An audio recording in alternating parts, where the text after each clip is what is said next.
Skylar, you want to bring on our guest? Absolutely. Now we're going to welcome in John Ewart. John, how are you doing, sir?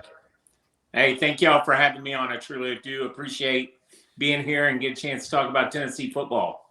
Absolutely. We all love talking football, man, and we really do appreciate the time that you took out of your day, especially on a Sunday afternoon when you could be eating dinner with the wife or something like that. But you're here with us, and we are talking football. And, you know, you brought it up. What's the first thing you want to talk about this team this year as they just started fall camp this week? Look, well, obviously the injury from Saturday's practice will have an impact early in the season as you're trying to find out who your two deep is. Yeah. Of course, defensive back position has been thin the last few years. Yeah. So if you talk about a position of need and an area that you have to stay healthy, seeing that injury from that position is going to be, we'll be able to overcome it. We've got a lot of freshmen who want to get in this rotation. Next man up, who's going to step up, who's going to take that role? I'm glad you brought that up. We actually just did the position preview for the defensive backs not too long ago, Michael. You can kind of attest to this. And he's alluding to the Jordan Thomas injury. I think he unfortunately blew out his knee. I don't know what exactly happened, but of course is going to need surgery on that knee, and he's already been ruled out for the season. But like he alluded to, John said, you know, opportunities awaken. And who's going to be that guy that steps up and takes that, Michael? I think there's a number of guys that can. You know, we talked about a guy like Christian Charles. They've been talking high on him this year in the defensive back room. I know he's more of a corner than a safety like Jordan Thomas is, but you know, he's kind of been projecting up this year. So Christian Charles could be that guy. Or you could look at, you know, we talked about there could be a battle at that safety position between, you know, incoming was it Jacoby Thomas from MTSU as well as Boo Carter, the incoming freshman. So that could solidify, you know, those two guys being starting safeties. And John, I kind of want to piggyback off of that. You mentioned the freshmen that are, you know, incoming. It's kind of weird. In a way, you might be the deepest you've been at the position, but we just don't have that proven talent yet, right? Right. I mean, you're going to be looking at true sophomores and freshmen getting probably 30% of the snaps in that defensive backfield this year.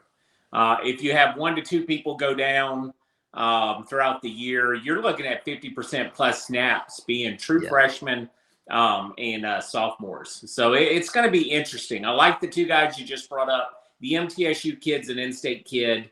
Of course, Boo is an in-state kid. And the fans really do gravitate toward those in-state players early in their careers. Absolutely. I mean, we're talking about a freshman, Boo Carter, that they just posted a highlight of him at practice the other day, and that man does not look like a true freshman whatsoever. He's out there making plays, been making plays since day one of spring. That's kind of a name that's kind of kept coming back up to the top of the list. But another guy, I think it would be kind of more of a cornerback maybe is Gerard McCoy, I believe. But just another name that's, you know, once again, none of these guys that we've seen play, at least in a Tennessee uniform, but definitely have the opportunity now. That door is open. Who's going to step in and take advantage of that opportunity? But like, in a way, it doesn't really, not that it doesn't matter, but one thing that's going to make this guy's job a little bit easier coming in and trying to learn the role is, you know, in the past, our defensive backs, you know, would have to cover a guy for 5, 6, 7 seconds because we just didn't have that defensive line or the linebackers that can develop pressure on the quarterback. But this year, I think they're going to be rocking with one of the best in the league. And so in this case, they may only have to cover a guy for 3 or 4 seconds, and hopefully that'll make their job just a little bit easier. Yeah, you would like to think those linebackers are going to be able to get downhill this year. Last year, those linebackers just wasn't able to penetrate and hit the quarterback early in the season. Obviously, later in the season, our pass rush really came around. You don't want to send 2 linebackers to get to the quarterback. You need to have that initial pressure coming off the edge. You need your big tackles to take up 2 O-linemen and let a linebacker just come straight downhill onto somebody. When you have pressure with 4 to 5 people, the defensive backfield makes them look so much better. Absolutely. I'm sorry, Michael. I'm hoping to develop pressure on the quarterback this year without really even having to bring pressure. I mean, you're talking defensive tackle. I mean, we got Big Amari Thomas coming back, guys like Omar Norman Lott. Those guys right there, very much experienced guys, older guys, big bodies just on the inside. And of course, you're talking James Pierce Jr. on the outside and whatnot. I mean, I'm hoping that we only have to send 4, maybe a 5th guy to help out the secondary. Yeah, John, you were talking about the linebacker position kind of struggling at the beginning of the year. I mean, I think a big part of that is, you lost your captain on the defense after game 1 in Keenan Pili, and you had to bring in, true freshman Arion Carter to go along with with the other guys in your linebacker group. And it took a few games, and you mentioned towards the end of the season, they finally started gelling, getting kind of getting downhill the way that they needed to. I think that it all came from that Keenan Pili injury at the beginning of the season.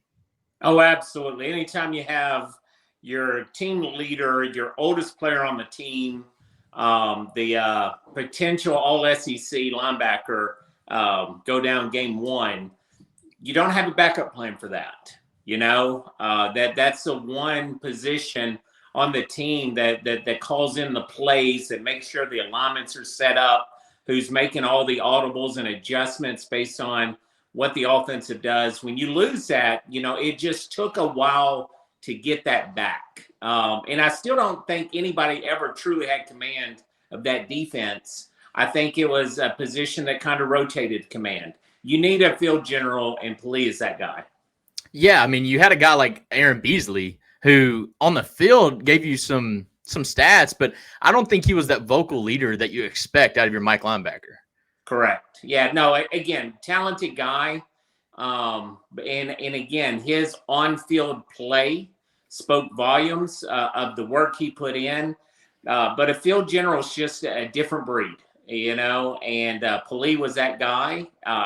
He was assigned that guy. So Aaron understood his role was to get out there and get after the quarterback and make plays. But Pili was the guy that was supposed to be making the calls. 100%. Michael, you got anything to add to that? Yeah, so kind of going back to the defensive line group, we're talking about how we really want to generate that 4-man rush just with a defensive line.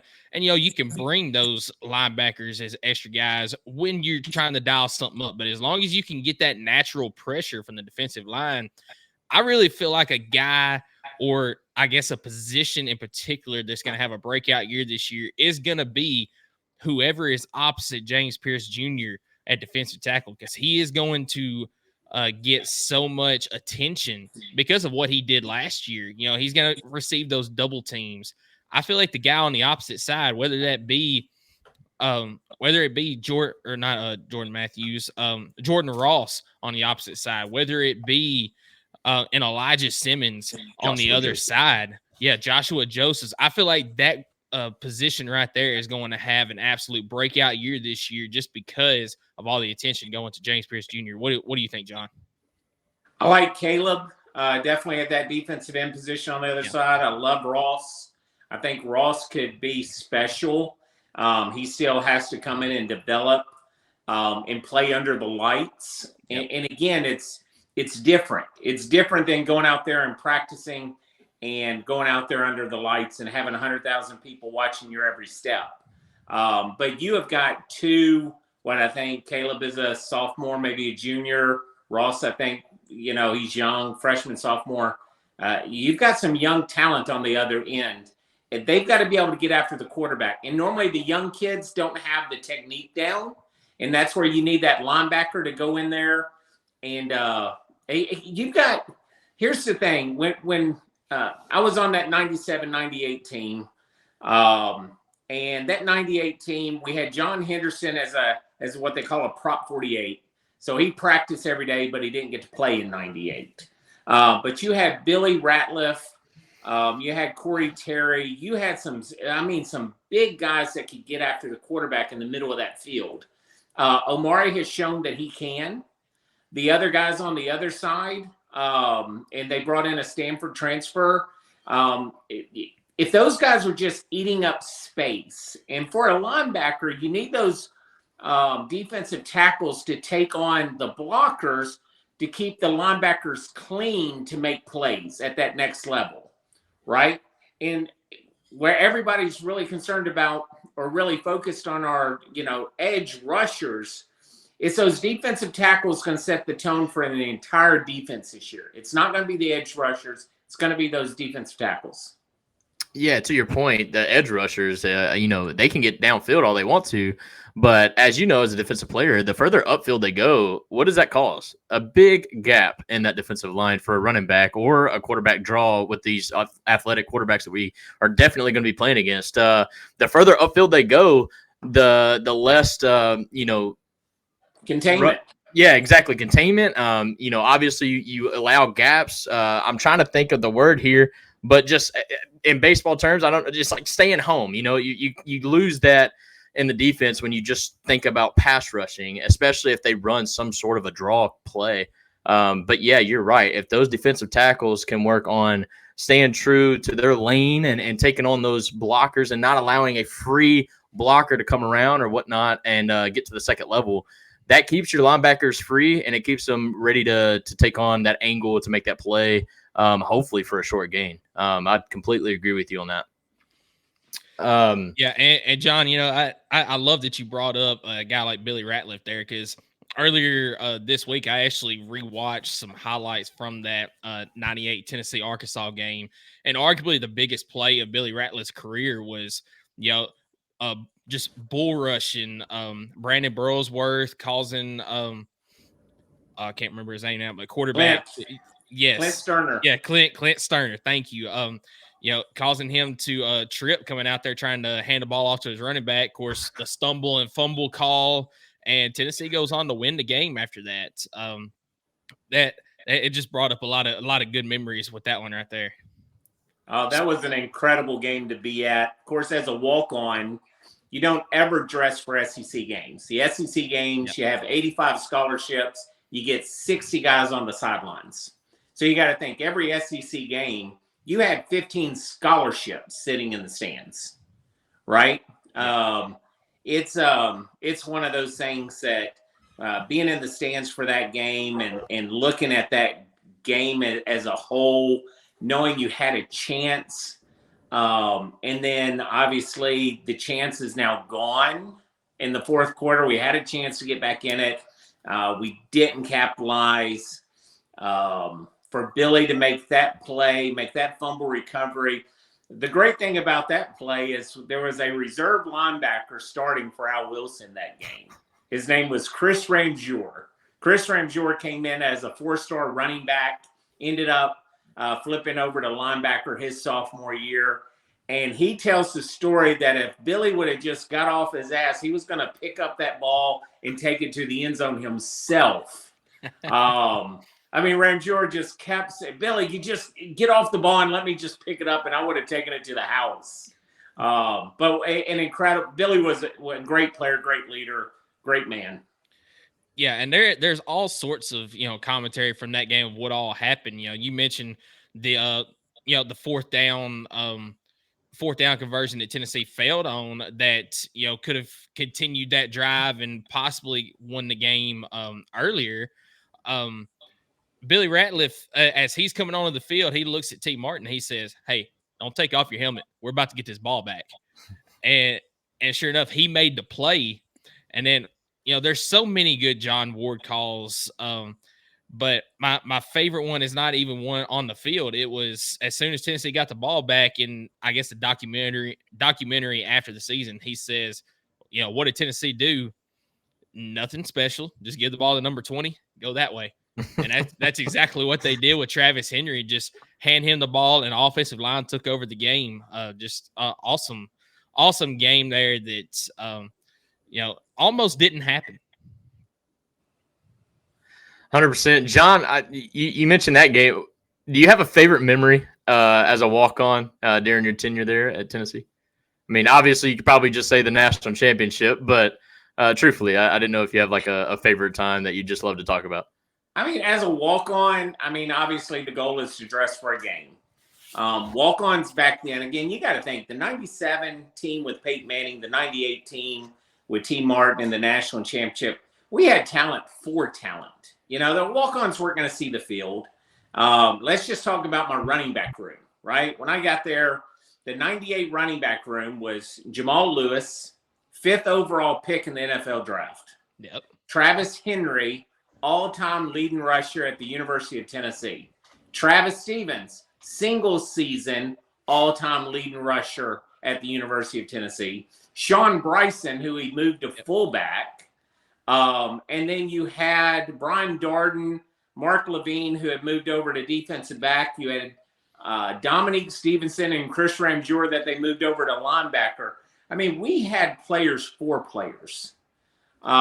So just to be able to dress for a game was incredible. And I got to dress for 2.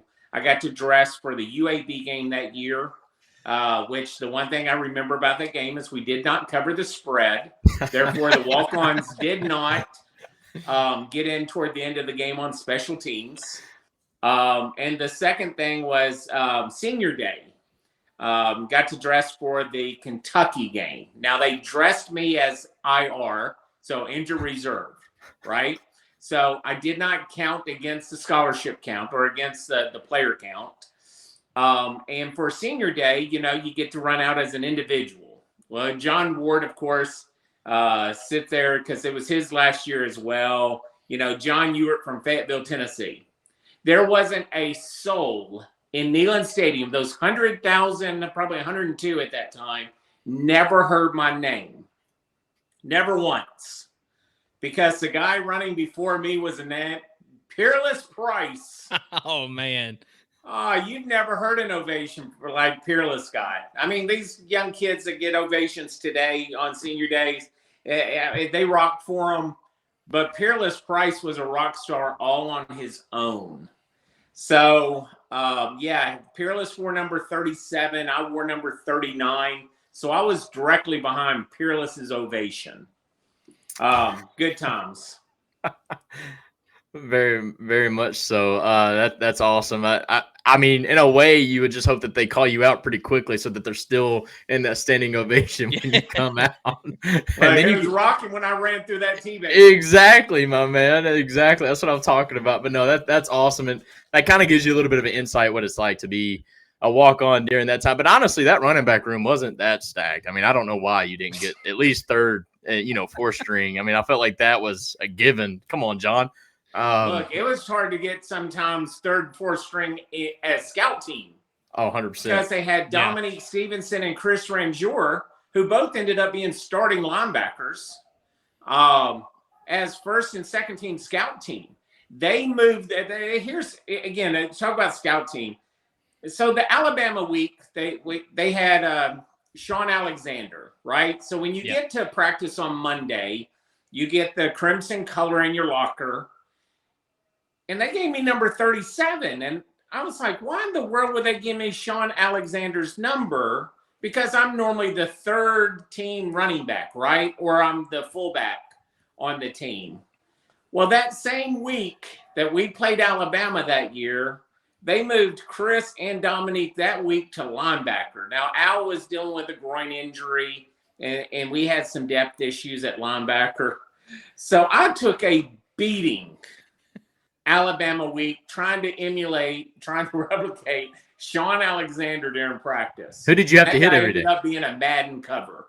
Who did you have to hit every day at practice? Every day. I mean, you started off with Al Wilson. He led every hitting drill you could have. And you hate hitting Al.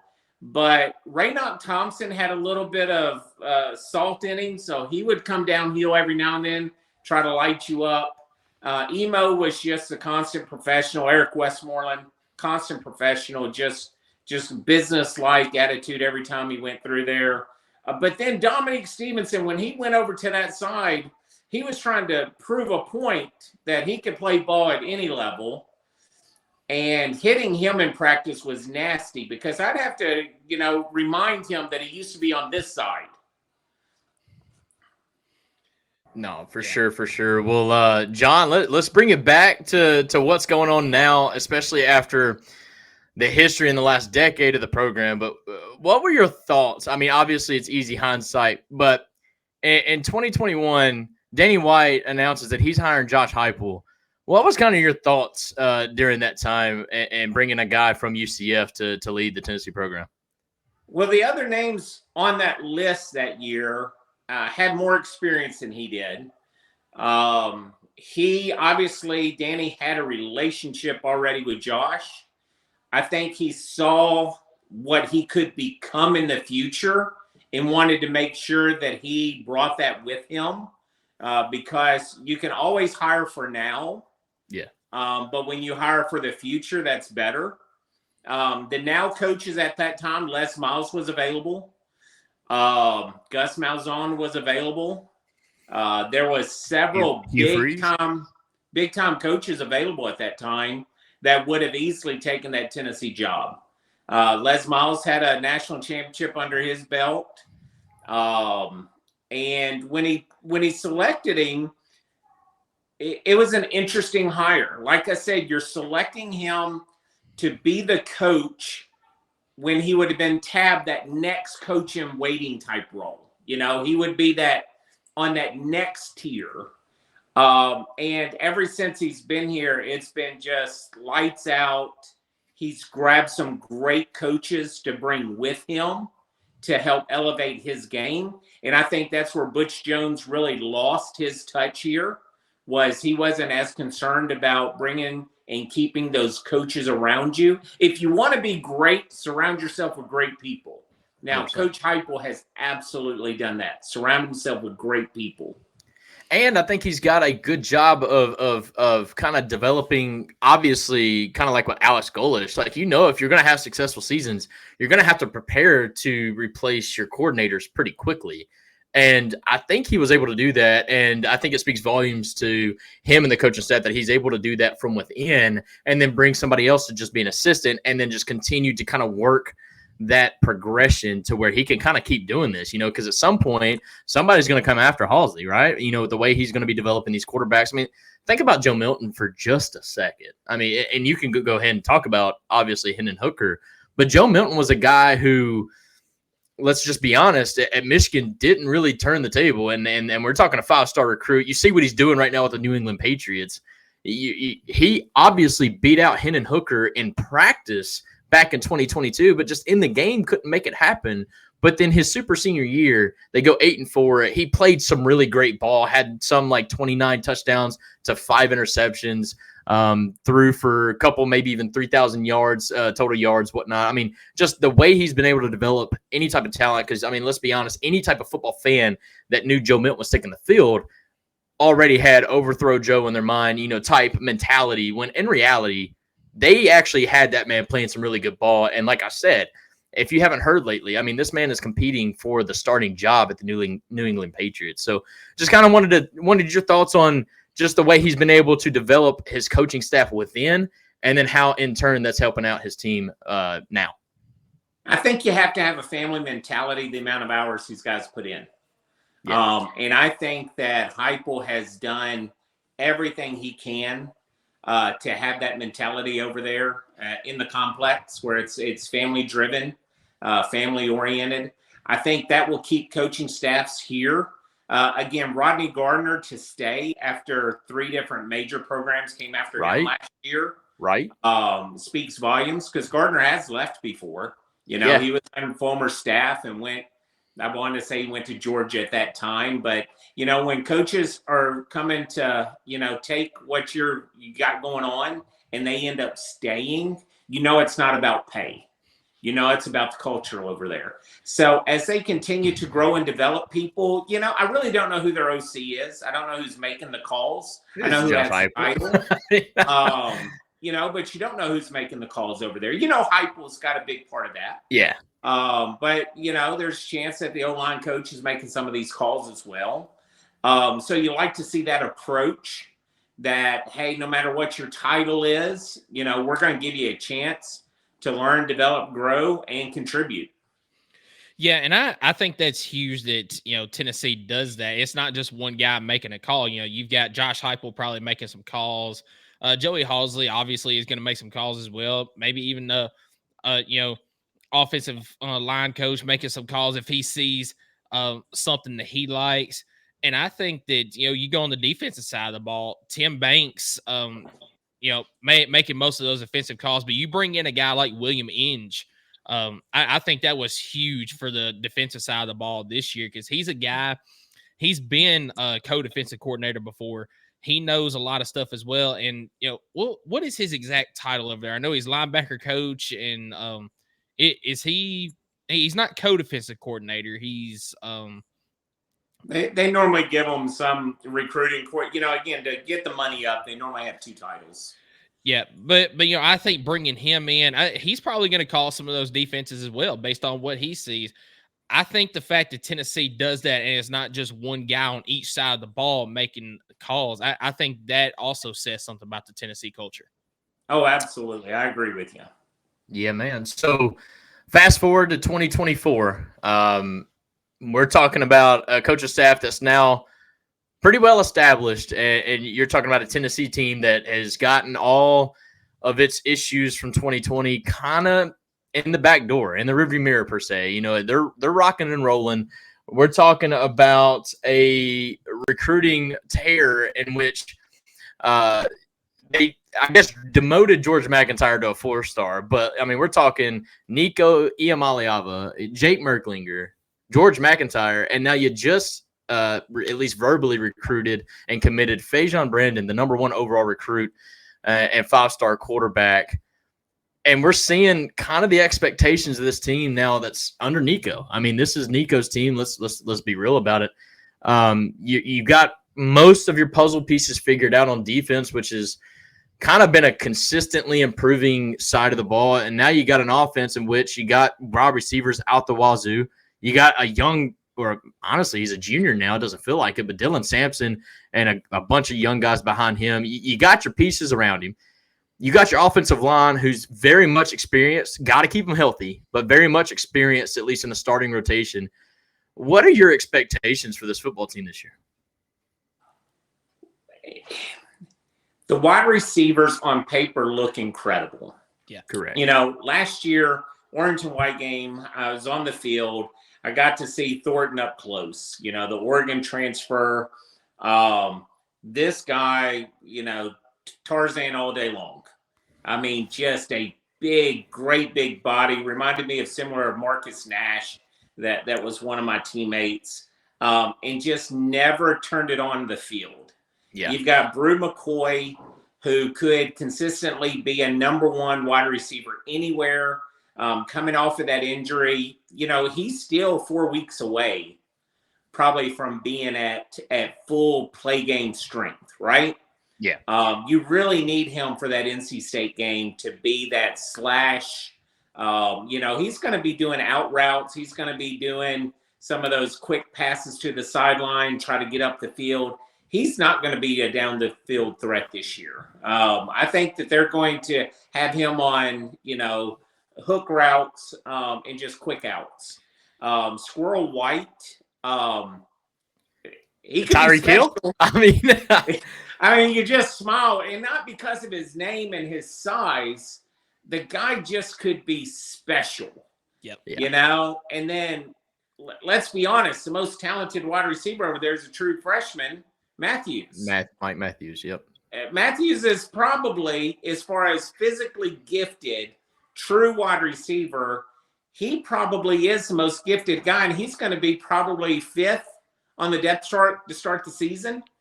But expect him to be in the starting 3 by the time the end of the year happens. Yeah. One guy that you didn't even mention right there is transfer Chris Brazzell, that has just been lighting it up over there so far in the early practices. And you would like to think he's going to see the field. And he probably will, especially in the first 2 of the 3, games. But again, on any given day, you might have 5 total receivers play in a game. And with Brew being, say, 50-50, that opens up that one spot, and it's who's going to come across that one spot. What people don't realize is you've got 2 tight ends who could stretch the field, similar to what Princeton Fant and Warren did 2 years ago. Last year, not as much, but 2 years ago, the tight end was a little bit more involved. And you want to see the tight ends catch 6 balls a game.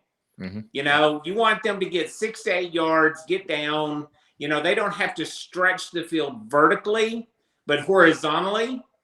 And you want them to get those, 6 and out, get up the field, move the chains type. And you've got 2 tight ends who can do that this year.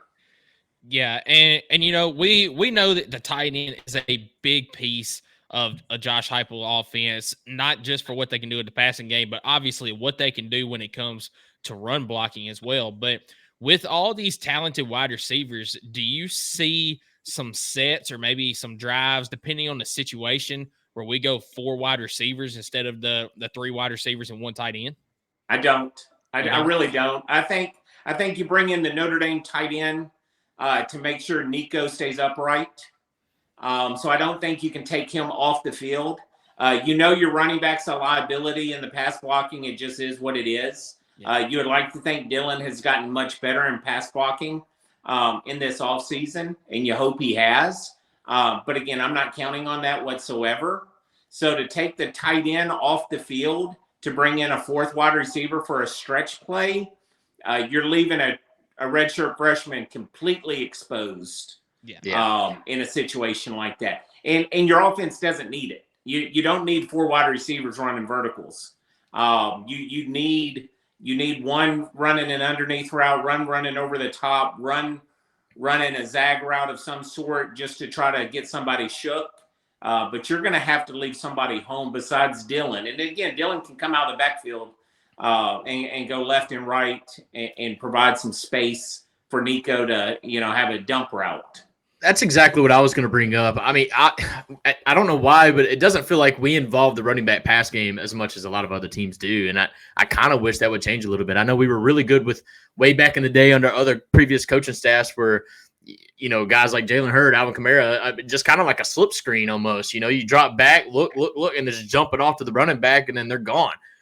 I don't feel like we really do that too much. We don't utilize that option, but back to the wide receivers, man. Even a guy like Thornton Jr., a guy that I felt like was actually starting to get loose and finding his stride in that Missouri game, unfortunately, when he got hurt. You got a guy like that coming back. You got a guy who I was starting to believe in a lot in Chaz Nimrod, but you're just not going to have enough space for all these guys. I mean, it's going to be tough to rotate them in and out. I'd love to see how this coaching staff does it, but I'd also like to see which of these guys really step up. I mean, you mentioned we've got a guy coming off injury, 2 of them coming off pretty serious injuries, because Dante Thornton Jr. may not even be 100%. I'd like to think he is, but, maybe in this first game against Chattanooga, we won't even see a guy like Brew McCoy or Dante Thornton Jr. So in that case, maybe we can see some of the younger guys. You mentioned, obviously, Mike Matthews, the 5-star wide receiver coming in. I feel like we would be talking a lot of the same way with Braylon Staley, who's also a incoming freshman, but Mike Matthews is kind of stealing the spotlight a little bit just because he's the 5-star, Braylon's the 4-star. But I've heard really good things from Braylon Staley in this offseason as well. But overall, I just kind of wanted to get your input on the offensive side of the ball as well. Obviously, defensively, that secondary is going to be a big question, and we do appreciate you coming on, but I just kind of wanted to throw it to you, see if you had any last thoughts. I know your time is special, and I don't want to hold you too late, but as far as the team, as far as the coach staff, I mean, you got any final words? So the things that y'all should look at for fun, right, in a future podcast, because, again, you'll have to look up their schedules and whatnot, is we play Arkansas middle of the year, Georgia, Florida a little bit past that, I believe, right? Which is a little. Here's my question for y'all to start looking up. Will either one of their head coaches be let go the week before Tennessee? No, we've already talked about that. Now, Arkansas, people better realize we do not play well in Fayetteville. No. Yep. That's true. History is just history.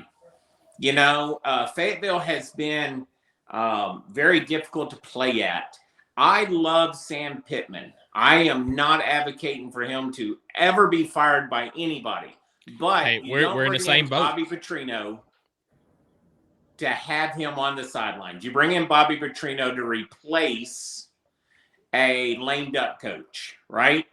Yep. So the question is, are we facing Sam Pittman or Bobby Petrino? But Florida, I'm telling you, if Florida gets off to let's just say a 2-4 kind of start. Oh, he's Does gone. Florida go ahead and reset before the Tennessee game? Because Tennessee's at home this year. Do they reset before that game? You have to. You have to. If you start 3-3, I believe it.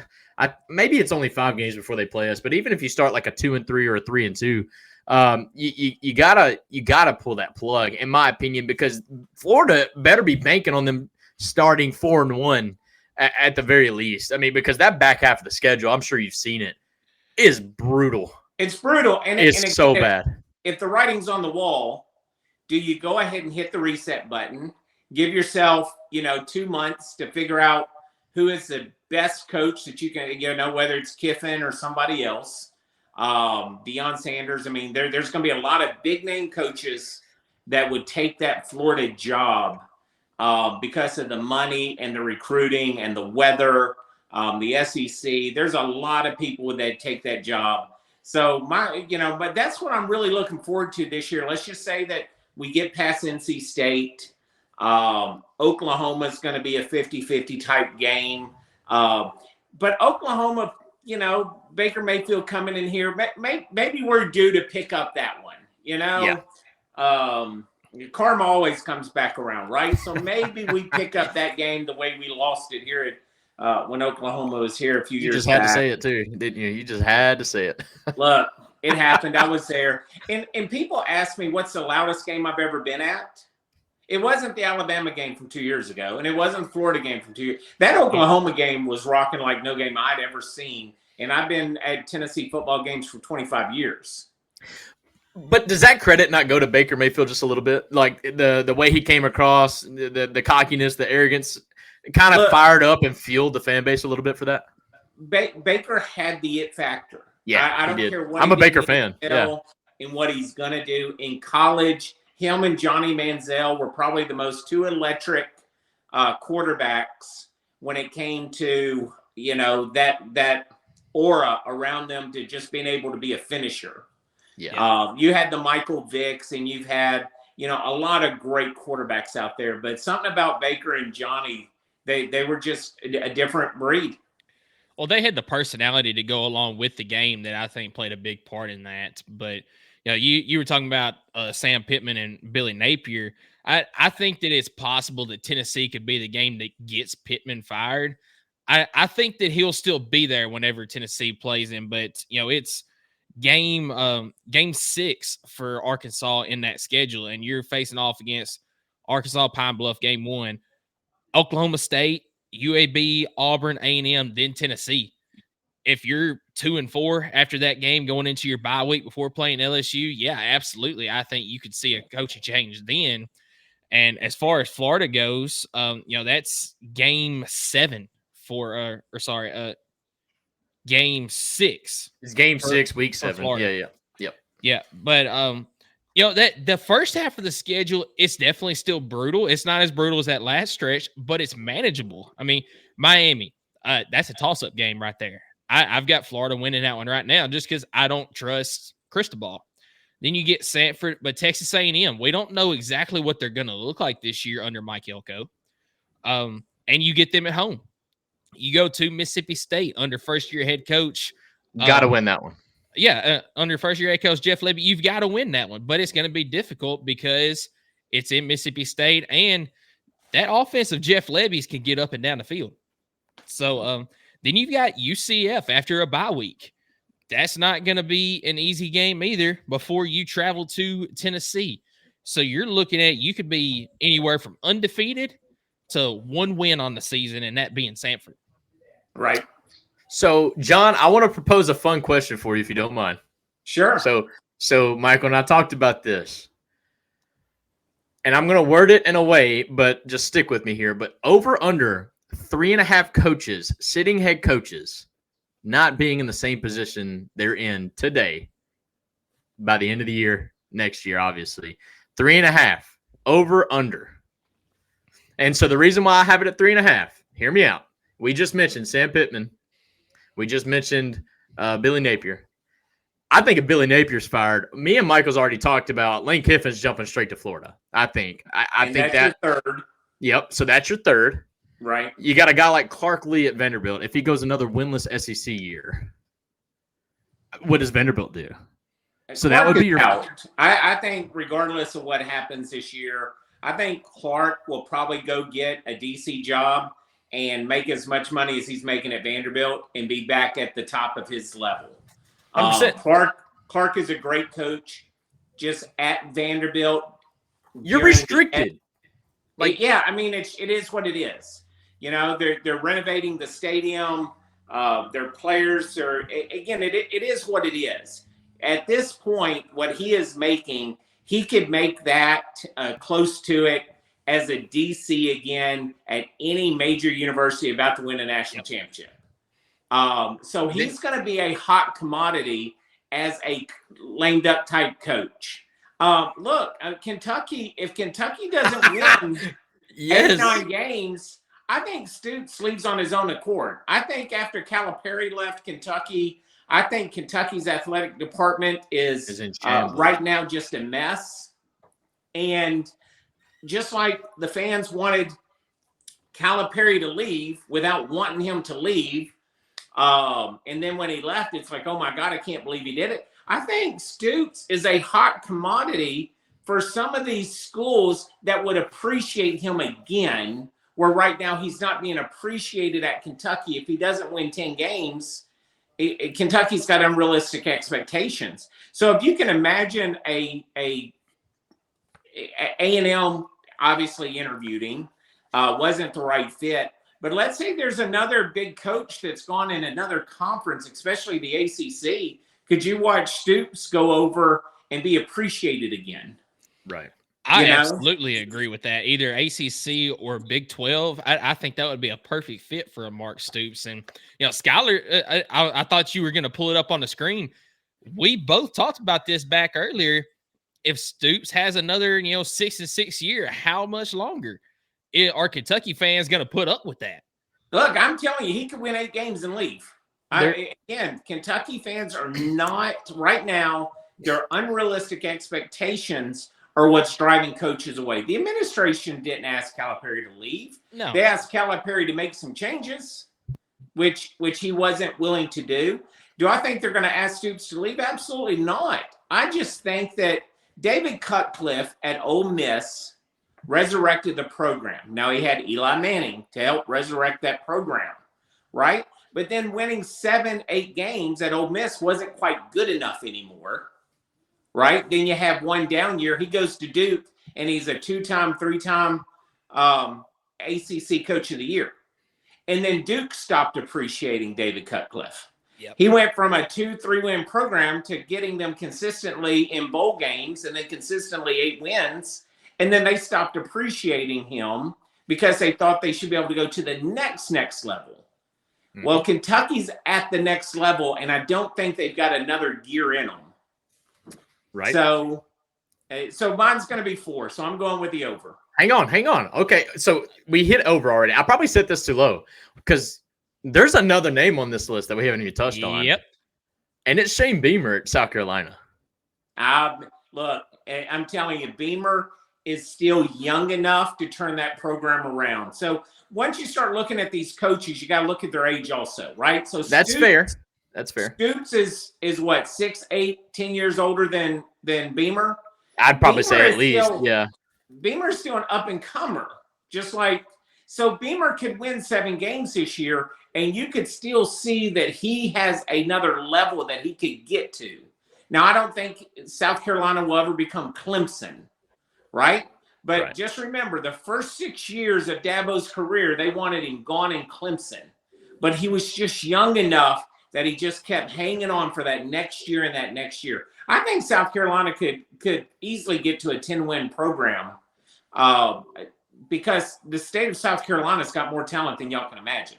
Oh, absolutely. South Carolina has got kids for days. The state of Tennessee doesn't.